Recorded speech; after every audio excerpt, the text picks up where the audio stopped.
Hi நண்பா, வணக்கம். இது வந்து டெல் இன்ஸ்பிரான் 3472 இந்த மாடலில் பார்த்தீங்கன்னா லேப்டாப் சார்ஜரோட நமக்கு வந்து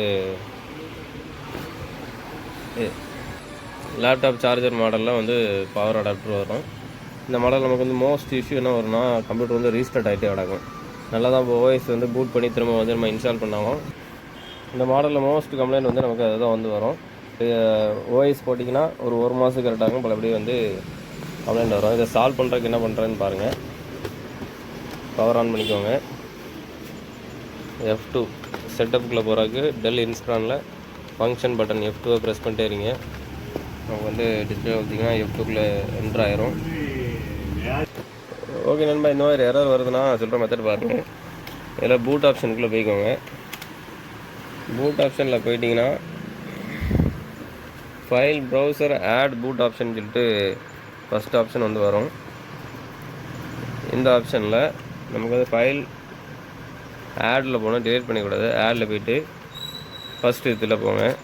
இதில் UEFI இதில் பூட்டுங்கிற ஃபோல்டருக்குள்ள பூட் EFI எடுத்துக்கோங்க. இதுக்கு வந்து ஒரு நேம் வந்து கொடுக்கணும். நான் ஆல்ரெடி பார்த்தீங்கன்னா இந்த நேம் வந்து நான் டைப் பண்ணி வச்சுட்டேன். நான் பூட்டு EXE அந்தமாதிரி கொடுத்துருக்கேன். இல்லைனா நீங்கள் வந்து பூட்டு நார்மல் ஏதாவது ஒரு நேம் வந்து கொடுத்துக்கலாம். சரியா?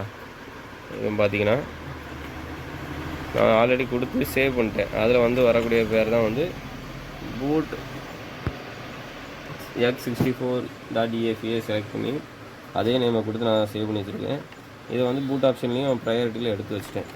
F10 கொடுத்து சேவ் பண்ணிட்டீங்கன்னா கம்ப்யூட்டர் ரீஸ்டார்ட் ஆகிற ப்ராப்ளம் வந்து நமக்கு வந்து சால்வ் ஆகிடும். இப்போ டேரெக்டாக கம்ப்யூட்டர் ரீஸ்டார்ட் பண்ணுறப்போ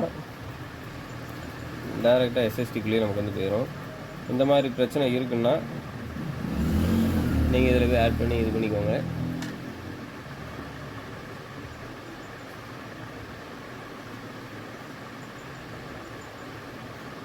இன்னும் கரெக்டாக வாய்ஸ்க்குள்ளே போயிடும்.